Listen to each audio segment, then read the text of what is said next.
Estás a dar de mamar? Nunca deste de mamar, mas já ouviste muitos mitos relacionados com a amamentação? Bem-vindo ao clube. Eu sou a enfermeira Carmen Ferreira e este é o podcast da Wells.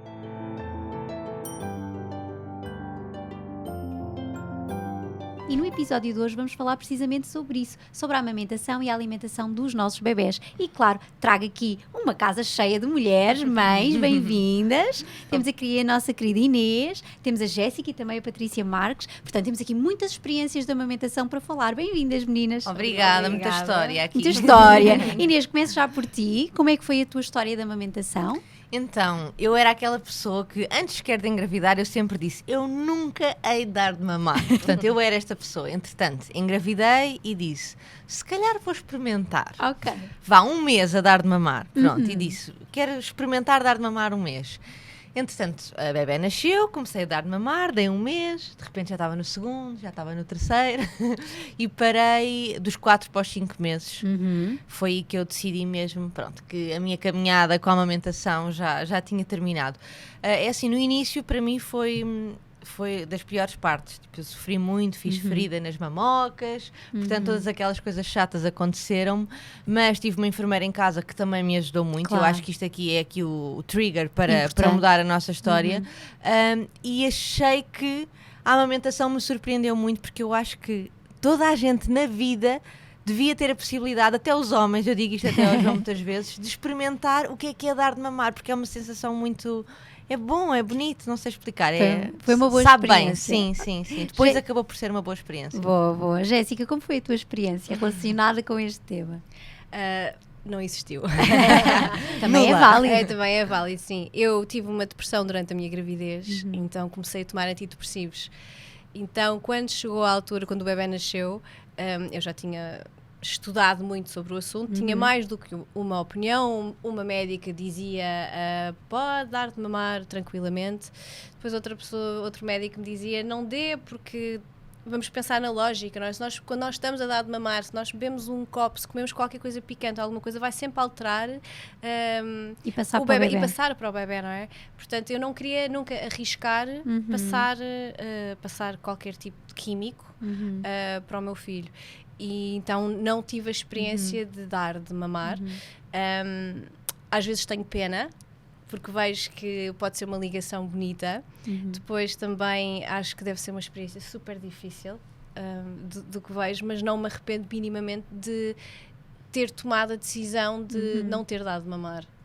Na altura era crucial que eu estivesse bem, porque sabia que vinham tempos mais desafiantes quando ele nascesse e que era mais importante que eu estivesse bem do que não ter pedido essa ajuda e ter dado de mamar. Claro que sim, e pode haver mesmo medicamentos que não são de todo compatíveis com a amamentação. Há pouco estávamos a falar aqui do site É Lactância para as mães verificarem e isso é soberano. E pode haver outras questões também de saúde da mãe, não só física como também de saúde mental, que podem ter aqui uma implicação importante nesta tomada de decisão, claro que sim. Patrícia, como é que foi a tua experiência com a amamentação? Eu tenho 3 experiências, não é? Exato. 3 bebés em 3 anos, portanto, e foram todas um bocadinho semelhantes, apesar das suas diferenças. Eu sempre idealizei dar de mamar, confesso, sobretudo pelos benefícios que todos conhecemos. Mas também fui sempre aquela pessoa que dizia, se isto for muito difícil para mim, a nível físico, as feridas nas maminhas, etc., descida do leite, também não vou ser aquela pessoa que vai insistir até me sobrecarregar e se tornar um peso. Portanto, felizmente correu sempre tudo bem e dei sempre de mamar aos 2 primeiros bebés até aos 7, 8 meses. O terceiro bebé tem agora 6 meses e também ainda amamento. Nessa altura, como eu retomo o trabalho, eles vão para a escola e confesso que aquela logística do extrator, de não sei o que, não é para mim. Respeito imenso, admiro imenso as mães que o fazem, que dão de mamar até mais tarde, mas eu sinto que realmente o benefício maior está ali nos primeiros meses, depois da introdução alimentar, deles aceitarem também o leite de fórmula no biberão. Sinto que já cumpri a minha parte nessa altura e começo gradualmente a retirar na minha. Exatamente. Então temos aqui 3 experiências muito ricas, diferentes, e é ótimo para também quem nos está a ouvir se identificar, mas esta experiência da amamentação começa ainda na gravidez. Vocês notaram que na gravidez as maminhas ficaram maiores, com mais veias, os mamilos mais sensíveis? Notaram assim coisas diferentes? Eu percebi que estava grávida, ou melhor, eu comecei a desconfiar que estava grávida porque eu tomava banho e doíam as maminhas com a água, com os pingos da água. Por acaso eu não senti que as minhas maminhas tivessem crescido imenso. Senti que a nível de tamanho estavam no mesmo sítio, mas estavam com uma sensibilidade muito maior. Muito maior, sim. E Jéssica, sentiste? Não, eu não sei, eu vomitei durante 9 meses. Coitadinha! Eu vomitei durante 9 meses. E se calhar o facto, até posso tirar esta dúvida no meio desta conversa, por ter próteses, sim, não senti essa diferença ou uma sensibilidade maior, mas pronto, o facto de uma pessoa vomitar também constantemente distrai ali a outras coisas. Estavas a dizer que esta parte toda da amamentação realmente começa durante a gravidez e eu, por exemplo, partilhando, eu não tive qualquer tipo de ligação com o meu bebé quando estava grávida. Só tive a partir do momento que ele nasceu. Portanto, foi tudo uma experiência muito seca e não muito romântica e muito objetiva. Pragmática. Sim, Eu percebo bem e pode isso. acontecer, claro que sim. Mas olha, Jéssica, eu não tenho prótese e também não senti grandes alterações nas maminhas. Senti mais depois na descida do leite após o parto. Ali, Aí, aqueles 3 dias após o e nascimento. pronto, se cá no final mesmo da gravidez, claro, já há ali uma preparação. E nunca tive leite, sei que às vezes até é comum termos leite, produção de leite ainda na gravidez, nunca tive nos 2 primeiros bebés, no terceiro sim. Que giro. Mas sim, não notei assim também. Eu não sei se vocês foram umas princesas durante as vossas gravidezes, mas quer dizer, tudo em mim ficou maior, os meus braços, as minhas pernas, claro. Claro, Ou seja, é o que eu inevitável. sinto é que toda eu estava mais redondinha, Exato. não Mas não propriamente especificamente sim, as sim. maminhas, não é? Também senti isso. Só mesmo a questão da sensibilidade. E isso é bom passarmos para quem nos está a ouvir, porque às vezes as senhoras acham que eu não sinto nada nas maminhas, não vou produzir leite, ou as minhas maminhas são muito pequeninas, não vou Acho que ter isso não tem certeza. nada a ver, não é? Não tem nada a ver, mas são algumas ideias pré-concebidas que nós Sim. temos que podem limitar aqui esta tomada de decisão também em relação à amamentação. A mim o que me aconteceu foi, como a minha vontade de dar de mamar, como já disse há bocadinho, não Sim. era assim tão grande, eu nunca pensei muito na logística do dar de mamar, nunca me informei muito sobre dar de mamar e eu acho que isso se calhar teria sido importante, porque aqueles primeiros dias depois da minha filha ter nascido, se calhar não teriam sido tão malucos como foram se eu me tivesse preparado um bocadinho mais. Sim, Isso houve sim. ali grandes desafios ao início, Sim. é isso. Pois. E Patrícia, também sentiste isso nos inícios? Olha, eu pesquisei bastante e tentei informar-me ao máximo, porque à partida eu queria amamentar. E no primeiro bebê eu também tive algumas dificuldades. Nas primeiras semanas, acho que é quase inevitável, Uma provavelmente. aprendizagem, não é? Claro dos que dois. sim, claro que sim. E o bebê também tinha refluxo e etc. Pois. Portanto, há ali uma série de coisas que, por mais informadas que nós estejamos, vai sempre fugir um bocadinho do que nós lemos. Mas tu sentiste que no segundo e terceiro filho já davas de mamar assim mesmo? Uhul! Foi mais fácil, claro que senti na mesma desconforto na descida do leite, nas primeiras pegas, tudo isso, mas foi mais fácil. Já sabias o que ias, na verdade. Sim, ainda que no segundo bebê, o Tomé, tenha sido bastante diferente porque ele ficou internado na neonatologia 10 dias. Então ele teve que ser alimentado por sonda e eu só comecei a dar de mamar, eu extraía leite e tive 2 dias sem sair nada, que eu achava mesmo, ok, acabou, este bebê não vai ser amamentado, tudo bem, sempre tive ok com isso. Mas depois, de facto, comecei a produzir e já consegui extrair para ele, mas era sempre com sonda, depois com copinho e só mais tarde, perto de uma semana depois de ele nascer, é que eu consegui amamentar e a partir daí foi sempre super tranquilo. Boa. Mas sim, eu acho que tive bastante mais dificuldade no primeiro. É novidade, é o próprio corpo. O próprio corpo parece que passa por uma adaptação diferente, não sei. Sim, e nós de filho para filho também aumentamos aqui esta questão das células produtoras de leite, isso então também é uma ajuda. explicação científica. E claro, depois cada criança é uma criança, não é? Basta ter refluxo, refluxo, basta ter o freio da língua curto, tudo isso tem uma implicação imensa na alimentação da criança, não é? E na amamentação. E pode gerar até aquele desconforto inicial dos mamilos mais gretados, etc. Mas como a Inês estava a dizer há pouco, a informação na gravidez já é muito importante para evitar aqueles primeiros dias, estas coisinhas, não é? Por exemplo, a seguir a dar mamar por um bocadinho de uma gotinha de leite, deixar a maminha ao Mas eu ar. vou-te explicar, vou ser muito sincera, eu fiz um curso de amamentação na gravidez, eu não ouvi nada, porque assim, eu estava a pensar no carrinho, no trio, isofix, que eu nem sabia o que era tudo novo, e de repente ainda falar que tinha que pôr um bocadinho de leite numa... Não, era muita coisa para processar, por isso eu tive que levar com aquele choque logo. Mas pronto, mas já está aqui a experiência assegurada e no próximo já sabem também estas coisas todas, não é? E no hospital, como é que sentiram aqui esta questão também relativa à primeira mamada do bebê? Correu bem, não correu? Como é que foi? Então, eu lembro-me que a primeira vez que eu dei de mamar foi porque o bebê tinha acabado de nascer, eu fui para o recobro 2 horas, isto aconteceu, acho eu, sem o João, e a Maria Luísa, aí como eles meteram logo a minha maminha na Maria Luísa, eu estava de mãos ao alto, não faço nada, não sei fazer nada, e a enfermeira que estava lá é que me ajudou, e ela por acaso tinha já uma pega que eu acho que pareceu-me ser bastante eficiente, estava ali com uma boa sucção, sim. E eu lembro-me, eu peguei no telemóvel, ok, e fiz um vídeo que mandei para o João a dizer: olha, a tua filha já está a mamar super bem. Nem eu sabia que passado umas horas ia estar a chorar cheia de dores nas maminhas.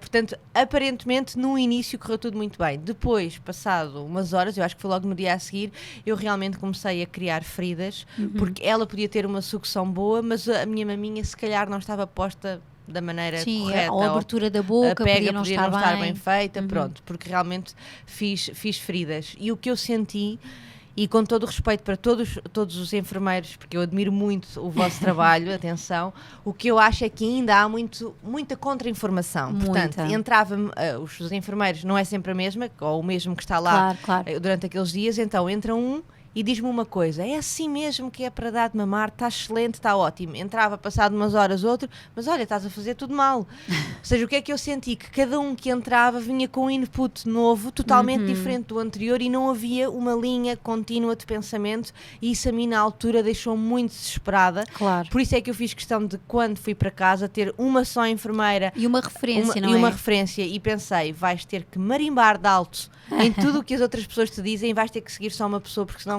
não vai correr muito bem. É muito confuso, claro que sim. Há muitas correntes, há sempre novas evidências aqui, não é? Nós vemos na ciência, está sempre tudo a mudar. Sim, há opiniões muito diferentes. E há opiniões diferentes, e temos que seguir também o nosso instinto e a nossa razão, não é? Isso mesmo. Também sentiste isso, Jéssica? Bem, eu como já tinha tomado a decisão que não ia dar de mamar, quando fui para o recobro, recebi logo o comprimido, e o teu comprimido foi reforçado, se não me engano, 24 horas depois, para nem sequer arriscar ter produção de leite.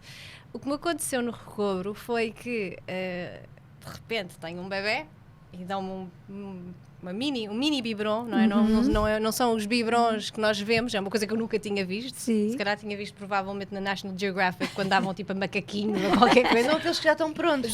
Prontos. Chega uma enfermeira ao pé de mim, toda gira, toda nova, toda despachada, e eu ali, à morte, tinha as pernas todas tortas da anestesia, da cesariana, pega no meu filho e diz: eu vou-lhe dar o biberon. E deu-lhe o primeiro biberon. E eu, até hoje, não consigo fazer as pazes com esta situação. E foi um biberon, nem sequer foi dar de mamar, não foi nada. Isto nem sequer é um problema, mas pegou no meu filho e deu-lhe um biberon. Boas intenções, acredito que sim. Claro. Da mesma maneira que, pronto, depois fomos para o quarto, não é? E tivemos esses biberonzinhos durante uns quantos dias.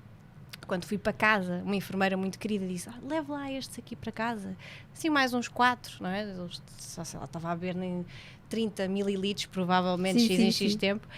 E quando cheguei a casa, o que eu fiz foi: eu comprei o mesmo leite que tinha sido dado. Nem nunca pensei na quantidade, nas variedades, nas alergias, se ele ia se adaptar ou não à fórmula. E aí foi outro problema. Não tive o problema das subidas de leite, não tive nada, mas até acertar com o leite, que eu acho que provavelmente quem dá de mamar, posso estar errada, quase sempre o leite está adaptado ou está feito exatamente para o nosso filho, as fórmulas que há, sendo dezenas no mercado, até acertarmos é difícil. E estamos a falar de uma criatura, não é, que berra para se exprimir, para dizer que não está contente, não é? Claro. Não conversa, olha, eu não gosto deste leite, preferia um leite que fosse de cabra, ou preferia não sei o que. Portanto, esse processo para mim foi super duro. Pois. Deixa-me só fazer-te uma pergunta. Tu com a medicação sentiste efeitos secundários no teu corpo? Tenho essa curiosidade. Não, por acaso não senti. Senti mais calma, que era o que eu estava a precisar, porque eu estava pronta para assassinar qualquer pessoa durante a minha gravidez. Foi muito importante, não é? Foi muito importante. E depois foi muito importante, obviamente, falando de uma forma privilegiada, porque nem toda a gente pode ter uma enfermeira em casa. Claro. Mas eu tive. E posso dizer que mudei de pediatra 3 vezes na fase inicial por causa do problema do leite. E um dia tive uma enfermeira que... quer dizer, não foi um dia, fui privilegiada, porque tive uma amiga que já tinha 3 filhos e que me disse, vou-te apresentar aqui esta enfermeira que chegou à minha casa, olhou para ele e disse assim, este bebê é intolerante à lactose. Mudámos de leite, mais uma vez, acertámos. Boa. Mas demorou 1 mês e meio. Pois. Demorou 1 mês e meio. Ver um bebê em sofrimento durante 1 mês e meio foi muito duro. Porque essa enfermeira só foi passado... Sim, eu só tive uma enfermeira. A mim falavam-me de enfermeiras para eu poder dormir uma noite. Nunca me falaram que eu iria ter problemas. Claro. Mas há muitas coisas durante a gravidez. Há mulheres que realmente conseguem se preparar de uma forma e preparam-se sobre todas as opções que existem de bebê. Hoje em dia penso que nem sequer me passou pela cabeça não dar banho. Sim. Ao meu filho, que foi logo dado no hospital. Se calhar hoje em dia já não daria no hospital e daria depois em casa, passado uma semana. Mas não, eu apenas só fui mãe a partir do momento que ele nasceu. E comecei o meu processo de aprendizagem nesse momento. Aquele processo todo durante a gravidez, que acho que quem se prepara é uma mais-valia, não o fiz. Mas estavas a vomitar 9 meses, é mais válido. Acho que é válido. Claro que sim. Sim, eu não sei o que isso é. Pois, não, mas gravidezes santas. Sim, tive alguns percalços diferentes, mas a nível físico e tudo isso passei sempre muito bem. Eu grávida sou igual a não grávida. Isso é ótimo. Mesmo hormonalmente. Por isso é que já teve 3, não é verdade? Admito que provavelmente sim. Sim. Porque eu tive gastroenterite e só me lembrava das mulheres que enjoam na gravidez. Pois. Eu numa gastroenterite estou a vomitar 3 dias e só penso, o que é que será isto 9 meses? Sim, cada caso vai ter uma experiência diferente, até de filhos para filhos, não é, Patrícia? Como é que foi a tua experiência também na maternidade? Na maternidade, felizmente eles pegaram sempre muito bem. Na maminha, no Lucas era a primeira vez e precisei da ajuda das enfermeiras, elas ajudavam, a drenar a maminha também às vezes, mas lá está, a amamentação foi sempre relativamente natural e tranquila, senão eu teria, admito, desistido, confesso. Sim, é difícil. Mega duro. Com dores, não, ninguém consegue, é humanamente sono, impossível. dores, etc. Tiveste partos naturais? Sim, os 3 naturais, vaginais, sim. Também ajuda um bocadinho aqui nesta questão da amamentação, não é? E muito penso que uma cesariana, se eu tivesse com a minha cesariana, é que passado 24, nem é 24 horas, chegam ao quarto e dizem, minha menina, vamos levantar e vamos andar. Uma pessoa pensa, como, o quê? Se eu tivesse que fazer isso e passar, se calhar, por uma má experiência de subida de leite. Mas sabes que eu sentia muito isso, apesar, eu tive também parto natural, mas o meu pós-parto a nível físico da recuperação do parto foi mesmo horrível, porque eu tive 3 horas em mente expulsivo, então eu tive literalmente 2 dias sem conseguir ir fazer xixi à casa de banho. Sim. E no meio disto tudo dás de mamar. E no meio disto tudo dá de mamar. E essa era exatamente uma questão, que era o João, eu só me lembro, as imagens que eu tenho do João é correr de um lado para o outro dentro do quarto daquela maternidade.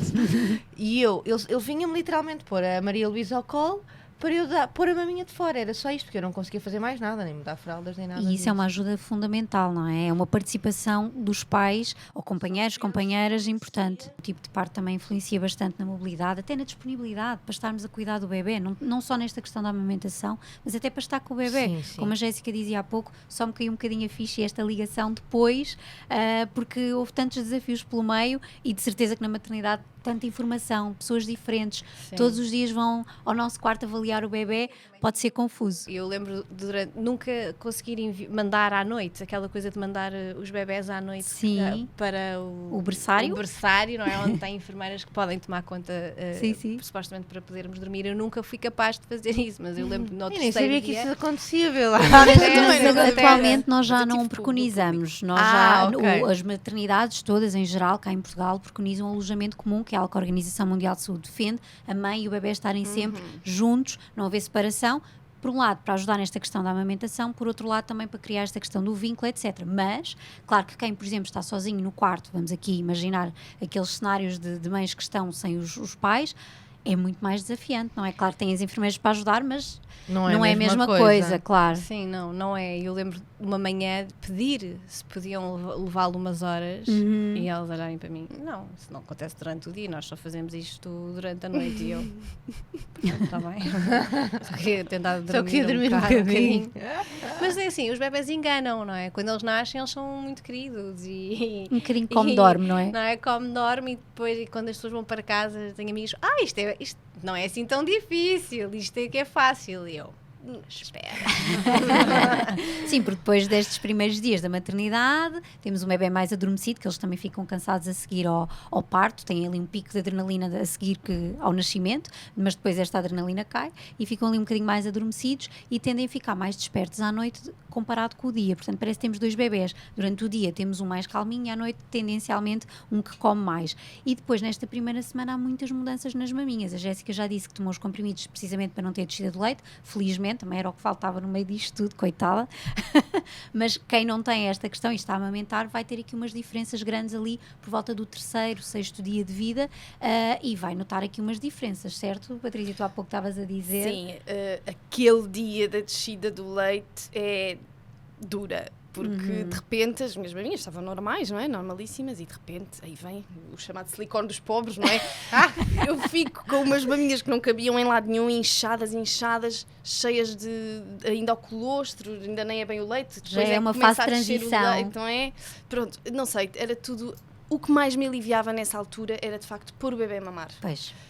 Nem couves, nem nunca fui muito adepta e não sentia que resultasse o quente e frio. O que me aliviava verdadeiramente era pôr o bebê a mamar. Sim, isso é a solução para tudo. Quando temos um bebê que não está a mamar tão bem por uma má pega ou está muito adormecido, temos que ajudar sempre com as drenagens e o quente pode ser ótimo para ativar a ocitocina, aquela hormona que nos ajuda a libertar o leite e também no parto, nas contrações, e a fazer ali aquela massagenzinha e no final o frio. O frio tem aquele efeito sempre um bocadinho analgésico, anti-inflamatório e pode ajudar. Daí as couves, não é? Nós tirarmos 2 covinhas, lavarmos muito bem, colocamos no frigorífico e depois entalamos no sutiã, tipo pequena sereia, estão a ver? Assim, com um biquíni e ajuda bastante. Claro, também há outras alternativas dos discos que nós utilizamos para o quente e para o frio, e isso pode ser um plus, um extra, mas sem o bebê mamar não vamos conseguir resolver. Eu aplicava o leite materno para ajudar nos mamilos mais sensíveis e que feriram um pouquinho no início do primeiro bebê, já não feriram nos outros 2 bebés, não sei porquê. Eu acho imenso, eu tenho uma teoria. Eu agora, podes-me dizer que eu estou a dizer um grande disparate. Eu tenho quase a certeza absoluta, quem nos esteja a ouvir, se houver uma, a quem isto não aconteceu que diga, que é, eu acho quase impossível nós não fazermos feridas nos mamilos, não é feridas, não tem que ser uma grande ferida, sim, mas ali uma pequena desconforto. Sim, não é? Eu acho que é impossível, porque de repente tens um bebê que está ali a mamar e a fazer uma sucção grande. Quando o teu corpo nunca teve isso. Por isso é que eu acho que se calhar num 2º e num 3º filho já não te acontece isso, porque o que eu sinto, na altura diziam, mas agora estás com feridas, isto vai cicatrizar, foi porque a pega está mal feita. Eu tenho uma teoria, a pega não estava mal feita, simplesmente o meu corpo e os meus mamilos não estavam habituados a que isto acontecesse. Sim. Tiveram que passar por aquele processo, até fiz crosta e depois cicatrizaram, e porque passado não sei quantos meses eu estava a dar de mamar naquelas posições todas que supostamente eu não devia fazer, ou a pega não estava bem feita, ou de repente eu estou a comer e estou a dar de mamar, ou já estou a dar de mamar em pé, porque passado uns meses a pessoa já entra ali mais em freestyle, e nunca voltei a fazer feridas, e fiz tudo aquilo que me diziam que eu no início não devia fazer. Por isso eu acho que esta teoria às vezes é só o corpo que tem que passar pelo processo para ficar calejado. É uma combinação do corpo realmente tem que se ir adaptando e vai-se adaptando de gravidez para gravidez, sem dúvida nenhuma. A própria pele vai-se adaptando e depois tem a ver também com o tamanho da boca do bebê e com a destreza do bebê. À medida que o bebê vai ficando mais crescido, a boca é maior, ele consegue fazer melhor também a pega, o mamilo fica mais saliente, já não é tão exigente para o bebê e vai melhorando, sim, sem dúvida nenhuma. Por isso há esperança sempre. Às vezes os primeiros dias são um bocadinho mais exigentes e por isso ter alguém para ver a pega, para corrigir, para ter estes cuidados com os mamilos é fundamental, mas depois sim, vai-se adaptando ao longo do tempo, seja, felizmente. Quando dizem tudo passa, que é uma frase que eu odeio, Exato. A verdade é que tem razão, é verdade, É está verdade, certo, não é? está certo. Tudo passa. Eu acho que a mim eu tento nunca julgar, não é? É um exercício, eu acho que até é uma coisa que vem com a maternidade. Sim, muito. Mas às vezes quando vejo alguém que tem um bebé e que diz porque isto está a correr tão bem, porque eu preparei-me para isto, ou eu não estou a ter estas coisas porque eu... E eu penso, não, querida, tiveste foi sorte com o teu bebé. Tiveste foi sorte, porque eu acho que cada bebé também é diferente. São Claro. todos Exatamente, diferentes. Jéssica, todos diferentes, podem nascer com características diferentes, basta ser prematuro, ainda não ter aqui a sucção bem treinada, já temos aqui uma dificuldade e um desafio, basta ter, sei lá, um torcicolo. Também é muito comum isto acontecer e Pois. passa despercebido. A questão do refluxo também já pode interferir aqui um bocadinho também com o padrão das mamadas. O tamanho do mamilo também ajuda o bebê a agarrar melhor. Claro que ele vai se desenvolvendo, como eu estava a dizer, mas mamilos assim um bocadinho mais para dentro. É um desafio, não quer dizer que seja impossível, mas é um desafio, claro. E, portanto, tudo depende das maminhas e do bebê, não é? Portanto, se as duas combinações são boas, há aqui um match perfeito. Se há aqui qualquer coisa que não está ainda a 100%, vai-se desenvolvendo, ou então podemos não ter a tal sorte que estávamos a falar. Eu noto muito que no primeiro bebê o meu mamilo não estava tão preparado fisicamente. Claro, claro. E que no segundo e terceiro Entendes a minha o que maminha... eu estou a dizer, as não é? maminhas Sim, sim, mudam, sim. as maminhas mudam, ok? Mudam. Acho que Mudam. todas estamos de acordo, tu se calhar não notaste, Jéssica, mas pronto. Nós, Não. as maminhas mudam inevitavelmente. Sim. E acho que mudam para sempre. Pelo bom e pelo mal da coisa, mas pronto. Mas de facto eu acho que é esse o motivo que depois facilitou muito nos bebés seguintes. Há aqui uma curiosidade interessante. Foi na amamentação, na maternidade, que as enfermeiras repararam que o Tomé precisava de cuidados neonatais. Porquê? Porque ele não conseguia exatamente fazer uma pega eficiente. Ele tentava, mas como estava com a imaturidade pulmonar, ele pegava e largava, porque ele precisava de respirar, não é? Ficava Sim, com sim, falta sim. de ar. E então foi essa característica relacionada com a amamentação que despertou as enfermeiras, porque senão tinha-nos passado um bocadinho ao lado aquela dificuldade respiratória e podia ter corrido pior. Certo.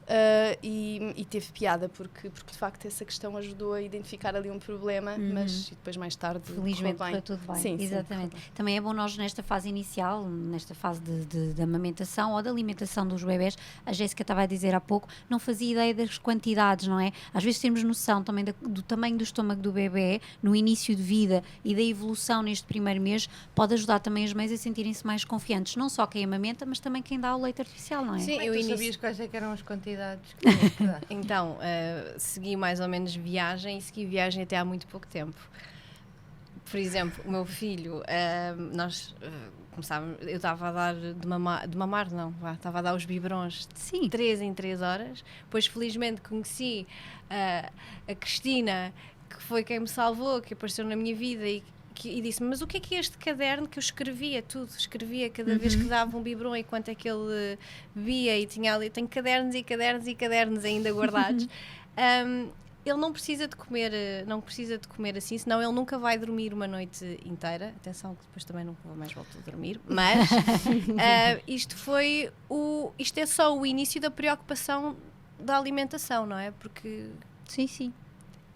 eu, por exemplo, quando tentei fazer a transição para sopas, não é?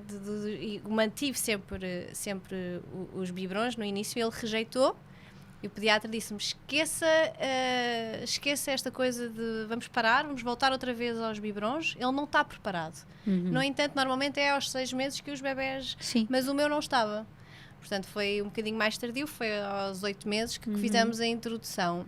E a partir do momento que ele, mais tarde, agora tem 3 anos, começou a comer, não é? Eu mantive biberons durante a noite. Até quase a chegarmos aos 3 porquê? anos.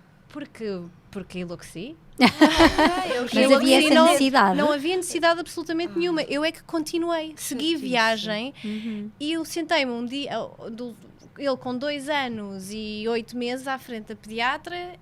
E ela disse, pronto, Jéssica, assim, o máximo que ele pode beber de leite agora são 160, 180. E eu fiquei assim branca. E o Diogo estava ao meu lado, ele começa-se a rir e ela, o que é que foi eu? O Oli bebe meio litro de leite por noite. E ela assim, como assim eu? E de fórmula? E ela, desculpe, tem que acabar já com isso. Porque eu continuei.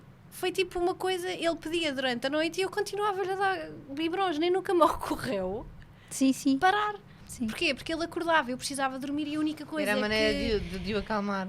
Era, e foi uma semana de persistência e hoje em dia dou-lhe, assim, tem direito a beber, já não bebe fórmula, mas bebe assim uns 140, 150, assim, antes de dormir, só para ter, e é o único biberon que bebe.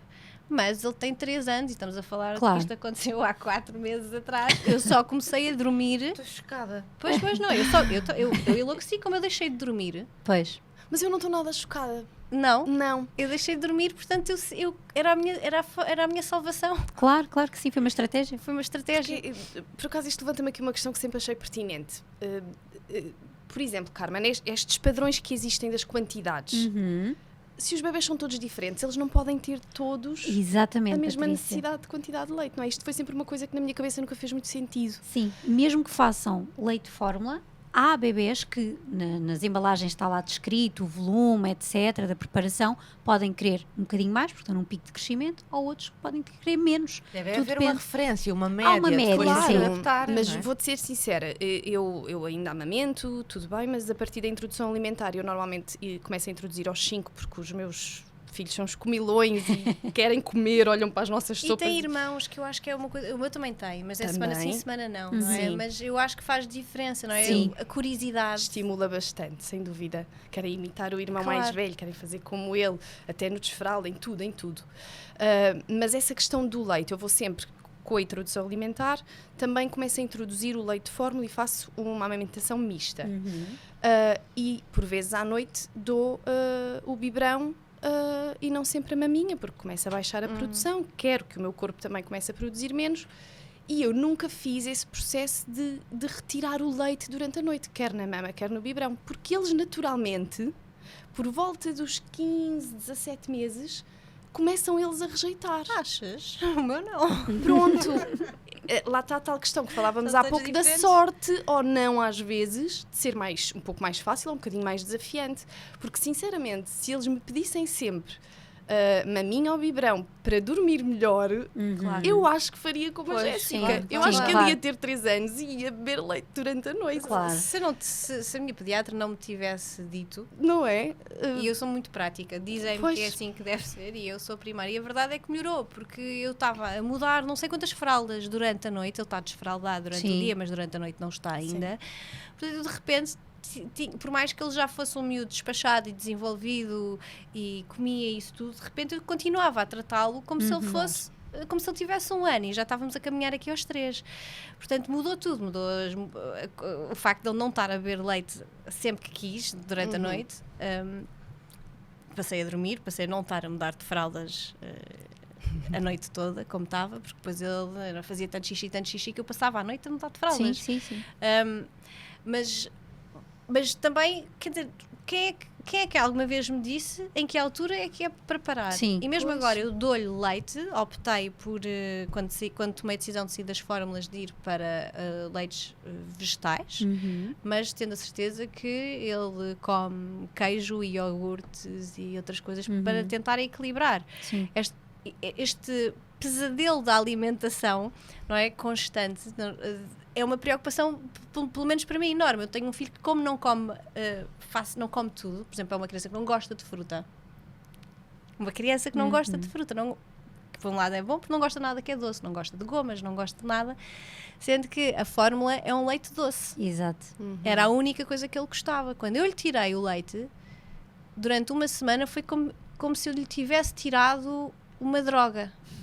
Mas que a pediatra disse-me, isso não lhe faz bem, ele tem a noite toda os intestinos tudo a funcionar. Claro. E depois melhorou, tanto E é sem que o dúvida sono nenhuma. também Ele melhorou. dorme dele. a noite toda agora. Claro, também é Mas é importante para difícil ele. nós percebermos isso, não é? É, Tipo, é. quando é que o bebê está preparado? Nós temos mesmo muito que olhar individualmente para cada bebê, perceber os sinais de fome, perceber esta evolução do estômago. A sucção é mesmo importante também para os bebés pequeninos, para se regularem. Eles precisam desta sucção não só para comer, quer seja na maminha, quer no biberão, mas também para se acalmarem. E é aqui que às vezes as mães também podem introduzir outros recursos, como há quem utiliza a xuxa, há quem utilize a maminha, há várias opções e estratégias. Quem utiliza o dedo. Quem utiliza o dedo, exatamente. Sabemos é que a xuxa, numa fase inicial da amamentação, pode interferir aqui um bocadinho também com a pega, etc. E por isso pedimos sempre algum cuidado na introdução e no uso da Xuxa ao início, não é?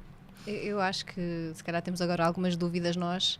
Já agora vamos aproveitar que temos uma enfermeira, não é? No nosso dispor para fazer perguntas.